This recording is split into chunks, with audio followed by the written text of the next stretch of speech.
जम्मू काश्मीरमधील पहलगाम इथं झालेल्या भ्याड दहशतवादी हल्ल्याच्या निषेधार्थ एवदा व्यापारी संघाच्या आवाहनाला उत्स्फूर्त प्रतिसाद मिळाला।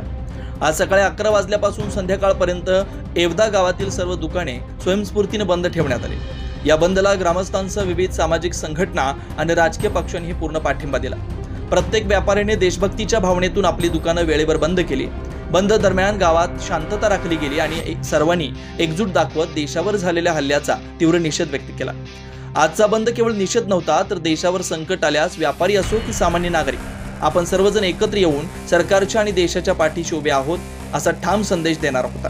दहशतवादाचा निषेध करणं ही प्रत्येकाची जबाबदारी असं मत यावेळी व्यापारी व नागरिकांनी व्यक्त केले। पहलगाम इथं निष्पाप पर्यटकांना धर्म विचारून ठार मारण्यात आलं, ज्यामुळे संपूर्ण देशभरात संतापाची लाट उसळली। या पार्श्वभूमीवर एवदा गावानं आज एकजुटीचा आदर्श ठेवत आपली जबाबदारी पार पाडली। या बंदला एवदा भाजपच्या वतीनं पाठिंबा देत बाजारपेठेत सायंकाळी सामूहिक श्रद्धांजली वाहिली।